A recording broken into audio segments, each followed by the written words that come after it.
Bismillahirrahmanirrahim. Oleh karenanya, wallahu a'lam bishawab. Kenapa setan dan para dukun senang kalau terjadi perceraian? Di antara agenda terbesar iblis adalah agar terjadi apa? Perceraian.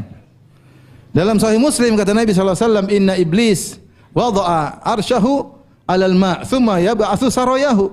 Sungguhnya iblis meletakkan singgasananya di atas air, di atas laut, kemudian dia mengirim anak buahnya untuk menggoda. Kemudian kata Nabi sallallahu alaihi wasallam, "Fa'adhamuhum indahu manzilatan adna wa fa'adnahu minhum manzilatan a'dhamuhum fitnah." Fa'adnahum minhum manzilatan a'dhamuhum fitnah. Yang paling kedudukannya dekat dengan iblis adalah yang paling besar godaan, yang paling besar fitnahnya. Fayaji ahaduhum, maka satu setan datang lapor. Ternyata iblis juga berkoordinasi ya. Koordinasi, ya, kirim ada laporan, tidak sembarang ya. Dia ada koordinasi, ada laporan. Saya kalau iblis juga ada koordinasi, kita yang dalam kebenaran, dalam dakwah juga berusaha untuk ada koordinasi supaya lebih baik. Maka satu lapor, iblis saya telah begini. Kata iblis, "Maaf, fa'alta syai'an," kau belum bikin apa-apa. Kurang keren. Satu lagi datang. Iblis, saya sudah begini. Kata iblis, kurang keren. Sampai ada yang satu yang datang, "La azalu bihi hadza farraqtu bainahu wa baina zaujatihi." Saya terus menggodanya sang laki ini sampai saya membuat dia menceraikan istrinya. Kata iblis, "Nikma anta, ente top, memang setan top." Kenapa? Karena telah berhasil menceraikan suami dari istri. Karena begitu rumah tangga rusak, banyak mudarat yang timbul. Dan itu yang jadi agenda utama iblis di antaranya. Bahkan Allah sebutkan di antara sihir yang Allah sebutkan secara spesifik, yufarriquna bihi bainal mar'i wa zawji. Dengan sihir tersebut mereka bisa memisahkan seorang laki dari apa? Istrinya. Ya. Saya ingin sampaikan hal ini agar kita tahu bahwasanya hubungan suami istri hubungan yang sakral. Hubungan yang dibalik itu banyak ibadah yang bisa kita lakukan. Hubungan di balik itu banyak kemaslahatan yang akan timbul baik bagi kaum muslimin dengan adanya generasi-generasi terbaik karena tumbuh dari keluarga yang baik pula. Oleh karenanya rumah tangga yang ideal adalah rumah tangga yang di mana suami nyaman dengan istrinya, istri nyaman dengan suaminya. Karenanya di antara hal yang merusak kenyamanan kita dengan istri kita adalah HP. HP ini bikin rusak hubungan kita. Ya. Suami sibuk dengan HP-nya, istri sibuk dengan apa? HP-nya. Sudah di satu tempat tidur, tersenyum-senyum, ternyata suami senyum sama HP-nya, istri senyum sama HP-nya. Enggak ada sama sekali. Hilang. Ruh rumah tangga hilang. Ya. Nanti anaknya nangis kasih HP-nya. Dunia masing-masing. Rumah tangga apa seperti ini? Itu kawin sama HP itu kalau mau. Kalau kamu jomblo, beruzur. Ini kamu udah punya istri, sudah sampai rumah main HP, melulu taruh HP. Temukan kebahagiaan yang sungguhnya. Ketawa ketiwi, bercumbu-cumbu sama istri. Bukankah ketika Jabir bin Abdullah menikah dengan janda, maka Rasulullah SAW mengatakan, "Hal tazawwajta bikran?" Tidakkah kau menikah dengan wanita gadis? Tudaibuha wa tudaibuka. Kau bisa mencandainya, dia bisa mencintaimu. Tulaibuha wa tulaibuka. Ya. Kau bisa bermain-main dengannya dan dia bisa bermain-main denganmu. Dalam sebagian ulama menafsirkan tulaibuka wa tulaibuha, yaitu kau bisa meletakkan air liurmu di mulutmu dan dia bisa meletakkan air liurnya di mulutmu. Ngerti atau tidak? Jomblo enggak ngerti. Itu kebahagiaan sesungguhnya seperti itu. Bukan satu pegang HP, itu pegang HP. Subhanallah, ini di antara hal yang merusak hubungan suami istri. Sibuk dengan komunitasnya, komunitas dunia mayanya, sehingga suaminya sendiri tidak diperhatikan. Tidak diperhatikan. Saking sibuk dengan dunia maya, kadang lebih perhatian sama suami orang daripada suaminya sendiri. Saya pernah bilang sama ibu-ibu sekalian, pernah terjadi suatu peristiwa ini beberapa tahun yang silam. Ada seorang wanita, suaminya meninggal. Ibu-ibu pada nangis. Suami orang meninggal, ibu-ibu juga ikut apa? Nangis. Suaminya yang masih hidup diomel-omelin. Ini gimana cerita? Ini karena pengaruh medsos. Pengaruh apa? Medsos. Oleh karenanya, seorang dalam kehidupan rumah tangga berusaha menciptakan suasana nyaman antara dia dengan pasangannya. Nah, bagaimana caranya? Ciptakan jalan-jalan kayak obrolan diatur kayak ya. Kemudian banyak hal yang bisa dia ciptakan sehingga timbul kenyamanan dengan apa? istrinya. Tentu untuk bisa nyaman banyak hal yang harus diperhatikan. Berikutnya, poin yang harus diperhatikan, hendaknya suami istri agar bisa bahagia, orientasinya sama-sama adalah akhirat. Sama-sama tujuannya untuk akhirat. Sadar bahwasanya dunia ini hanyalah sementara. Kita menapaki kehidupan dunia ini adalah untuk mencapai akhirat yang abadi. Ingin bersama-sama masuk surga, harus sama-sama berpikir seperti ini. Kapan pasangan kita, suami atau istri, mulai orientasinya dunia, tegur. Abi, enggak boleh gitu, Bi. Ini terlalu duniawi. Saya enggak boleh begitu, terlalu duniawi. Sudah, jangan terlalu begini. Ingatkan, karena suatu saat kita bisa menyimpang orientasi kita dari akhirat menjadi apa? Duniawi. Dan inilah kalau sudah sinkron antara suami istri, orientasi sama-sama akhirat, insyaallah bahagia. Makanya Rasulullah SAW mewasiatkan para jomblo untuk mencari istri yang soleha. Kata Rasulullah SAW, bahwasanya wanita itu dinikahi karena 4 perkara. Karena apa? Karena hartanya, karena kecantikannya, karena harkat dan martabatnya, walidiniha, dan karena agamanya. Kemudian Rasulullah berkata, "Fadhfar bidzatid din taribat yadak." Maka menanglah engkau dengan mendapatkan wanita yang karena agamanya kau nikahi. Kalau tidak, taribat yadak, kalau tidak tanganmu di tanah, maksudnya kau rugi. Rasulullah menggunakan kalimat fadhfar, yaitu menanglah. Seakan-akan banyak orang sibuk menikah gara-gara kecantikan, gara-gara harta, gara-gara nasab, dan karena ini anak pejabat atau karena darah biru kemudian dinikahi, dan jarang yang menjadikan agama sebagai tolak barometer pertama. Maka kau jangan seperti mereka, menanglah engkau dengan menikahi wanita yang beragama. Karena wanita yang beragama itulah yang orientasinya bisa akhirat, yang bisa menegurmu kalau kamu salah, yang bisa beri nasihat kepadamu kalau kamu salah. Saya ustaz, siapa yang mau nasihat saya? Orang mau nasihat segan. Tapi kalau istri saya, tegur saya. Istri saya negur saya. Ya, biar saya adil, nanti disangka saya dengan saya. Kalau saya naik pesawat, Abi, mata Abi, iya. Saya pernah duduk di samping perempuan, qadarullah ya. Alhamdulillah qadarullah di samping perempuan. Terus istri saya telepon, "Bi, siapa di samping?" Sudah ini pramugari nanti marah, udah daripada saya kasih tahu nanti ribut. Qadarullah gimana, sudah.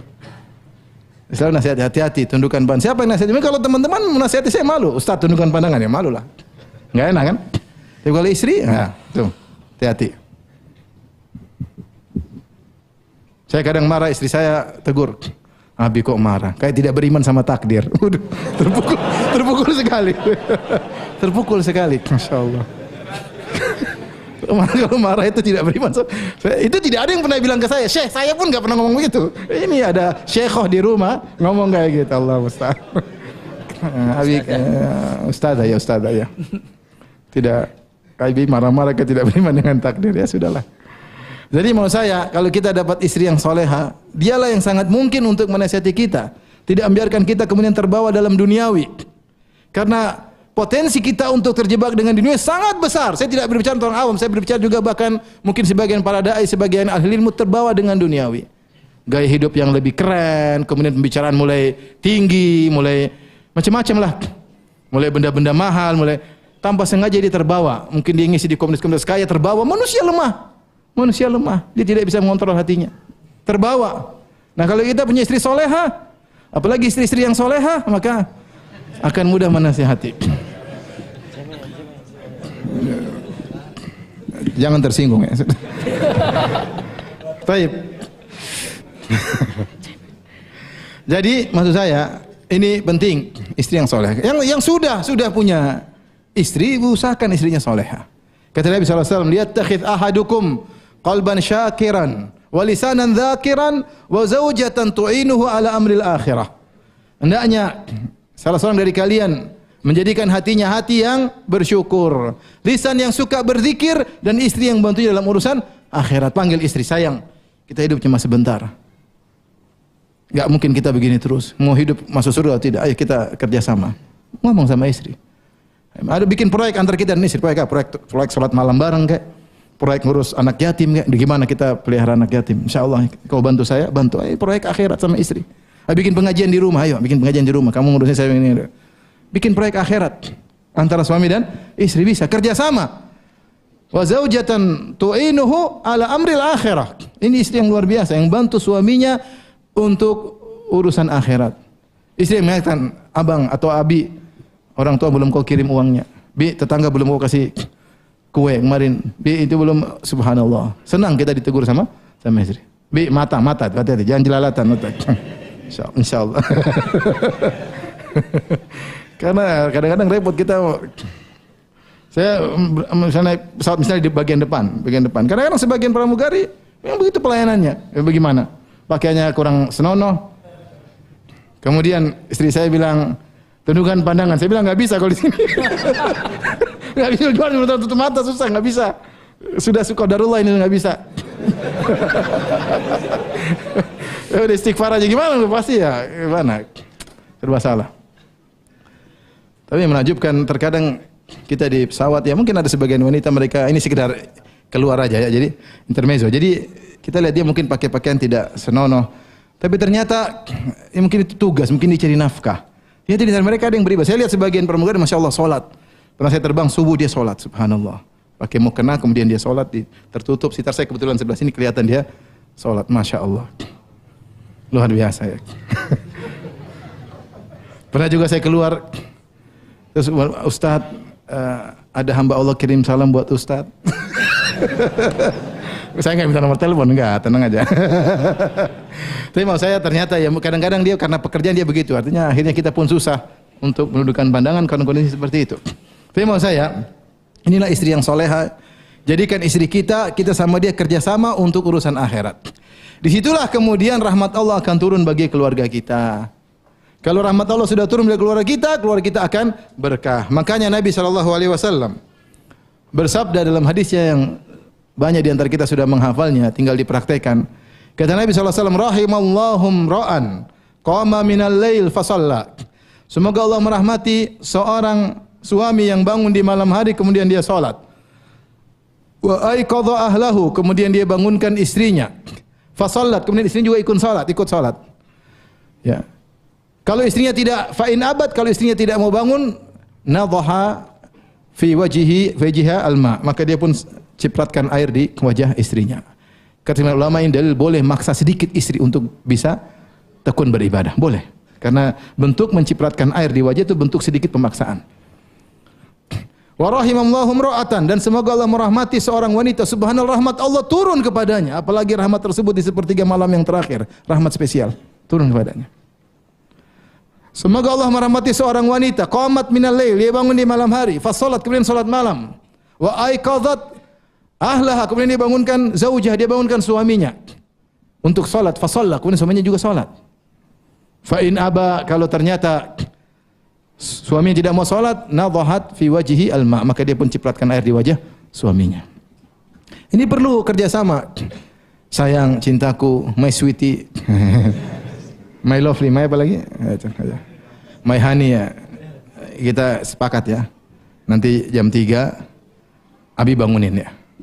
Ini air di sampingnya, ini segayung ya. Jangan marah kalau Abi bangunin ya. Insyaallah Bi, udah bismillah, ini bangun dia ya. Tadi malam sudah janji.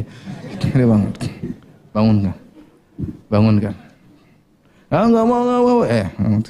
Abi poligami loh, bangun. Bercanda ibu yang jangan diambil hati itu bercanda. Saya enggak pernah begitu, enggak pernah bercanda.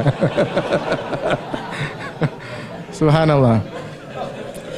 Antum kalau salat sama istri, kata Allah, fa in shallaya jami'an kutiba minadz-dzakirina wadz-dzakirin Allah katsiran wadz-dzakirat.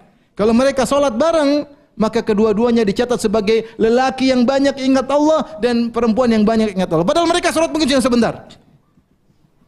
Padahal mungkin mereka salat 15 menit, setengah jam, tapi termasuk dalam lelaki-lelaki yang Allah puji mereka.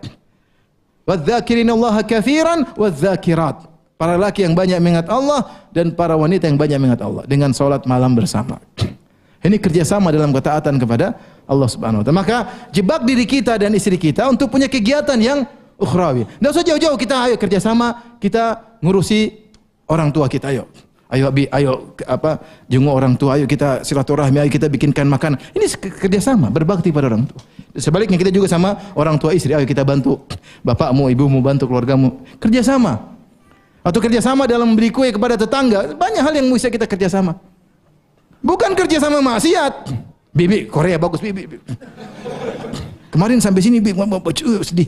Umi sampai nangis waktu nonton film Korea tersebut. Kenapa nangis? Karena Abi nggak setampan itu.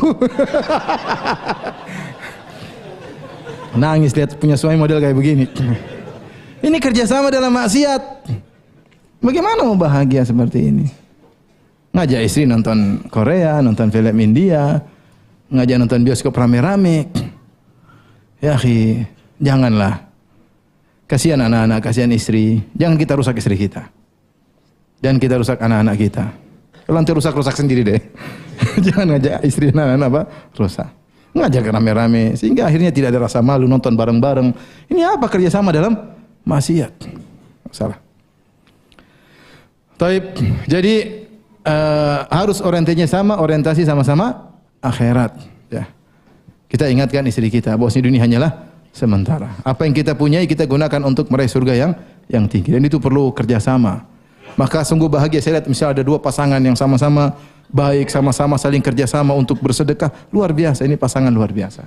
Ya, sama-sama interest perhatian sama dakwah misalnya luar biasa. Ini nikmat yang Allah berikan kepada mereka. Taib, yang berikutnya berusaha dalam rumah tangga. Ya, kita tidak pungkiri rumah tangga itu pasti ada problem. Tidak ada rumah tangga tanpa problem. Tapi berusaha kalau ada problem segera selesai. Walhamdulillah.